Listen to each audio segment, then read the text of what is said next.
The stock market is one of the greatest wealth building tools ever created. Used strategically, it delivers compounding growth, tax efficiency, and scalable passive returns. So in this video, I'll show you how I'm leveraging stocks to make millions and give you a guide that you can use to grow your wealth with stocks too. Without further ado, let's dive in.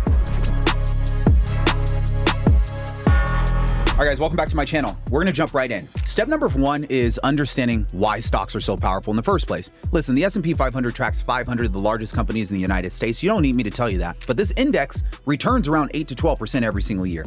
That's not every year, of course, but some years are down big, some years are up big. Over the decade, on average, we can see 8 to 12%. So if you invested $1,000 per month into the S&P 500 index fund in 2000 consistently through market crashes, recessions, and booms, you would have roughly $312,000 of your own money over 26 years. Assuming an average annual return of around 10%, that portfolio could potentially be worth well over $1.4 million today. So that's the power of compounding. You didn't need to pick the perfect stock or time the market. You just needed time in the market. And yes, the stock market crashes sometimes. We've seen major downturns like the dot-com bubble, 2008 financial crisis, COVID, 2020. But those moments can feel terrifying when you're in them. But if you zoom out, especially if you're looking at a chart, you can see clear patterns over time of market trends, business growth, innovation happening, productivity increases, and long-term investors are rewarded for staying in the game long-term. So have you heard, time in the market beats timing the market? I apply this philosophy to everything that I do. So let's learn. Number two,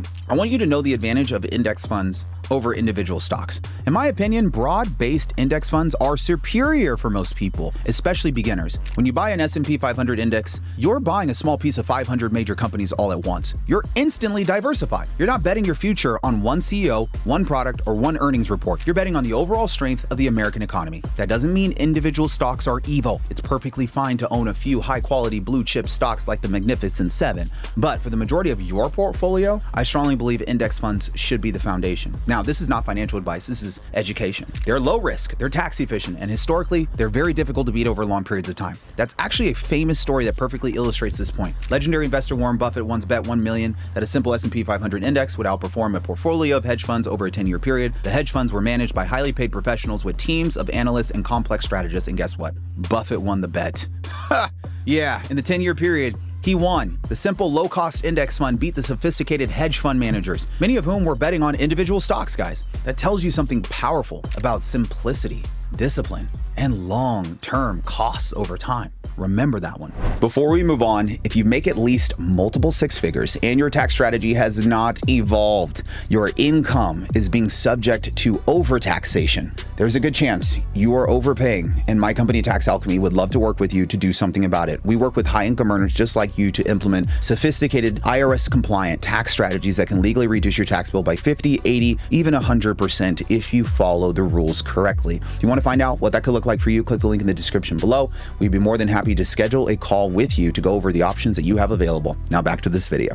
Step number three, I like investing through tax-advantaged accounts. I like Roth IRAs and Roth 401ks. Let's shift to something that's just as important as what you invest in. It's where you invest. Tax-advantaged accounts are one of the most overlooked wealth-building tools available. The Roth IRA and the Roth 401k are serious advantages that can dramatically increase your long-term returns. When you have a traditional 401k, your contributions are pre-tax dollars. That lowers your taxable income today, which means you pay less taxes now, your investments grow tax-deferred, and then you pay taxes later when you withdraw them in retirement. A Roth IRA, on the other hand, is funded with after-tax dollars. Your investments grow completely tax-free. When you retire, you withdraw those gains without paying taxes on them. That's more powerful to me, especially if you expect in the near future higher tax brackets, which I do. So if you have access to a 401k, especially with your employer, you should match if they offer it, and I would strongly consider the Roth version. An employer match is essentially free money. It's an instant return on your investment before the market even moves. But between the tax benefits, the match, and long-term compounding, these accounts can significantly accelerate your wealth building journey.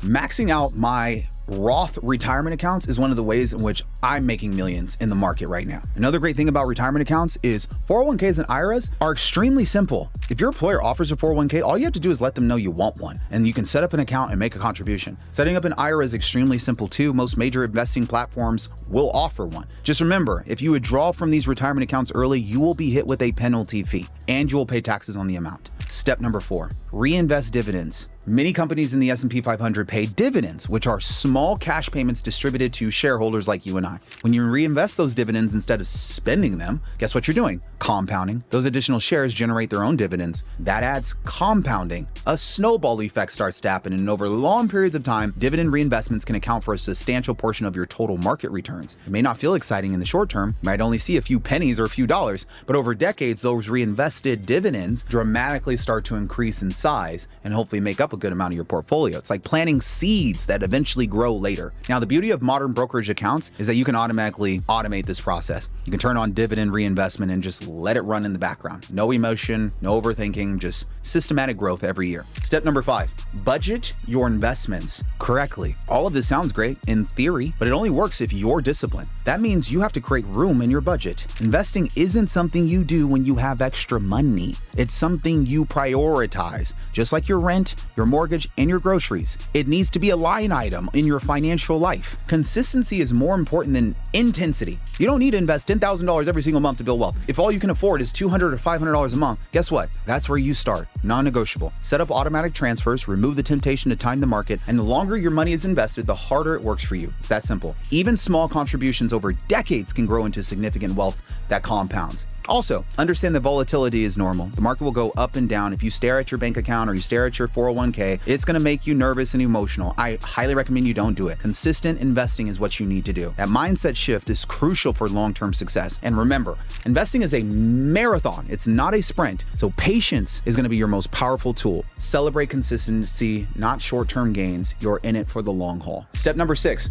understand the big picture. Some people hesitate to invest in stocks because they're afraid of the risk. They're not seeing the big picture. But here's the reality. If you're leaving money in traditional savings accounts, that may seem so safe to you because banks insure deposits, but that carries financial risk too. Most savings accounts today only offer low interest rates, well below 1%, which barely compensates even the modest of inflation. Inflation, which is the gradual rise in prices over time, erodes the purchasing power of your money. This means that the dollar sitting in your savings account loses value every year. So while the nominal balance may grow slightly from interest, the real value is actually dipping because of inflation. So ultimately, keeping large sums in a low interest account can quietly diminish your wealth over time. Wow, that sucks. By contrast, the S&P 500 index funds could potentially help you grow and outpace inflation. You see, while stocks do carry market risk and values can fluctuate, the long-term trend has generally rewarded investors who have long-term outlooks. This makes index funds a much more effective way to preserve and grow wealth in real terms. It helps you keep money on pace with rising costs instead of slowing down values in your savings account. So yes, it's okay to keep some of your money in savings account, but if you want to grow and compound your money, I'd highly look at investing in the S&P 500. Also, keep in mind that to generate significantly larger returns, you'll have to invest significantly more capital over time. So every time you get a raise, you get a promotion, or develop another stream of income, guess what you're going to go do? You're going to go be disciplined and increase the amount of money you invest. Now, here's my final thought. And at the end of the day,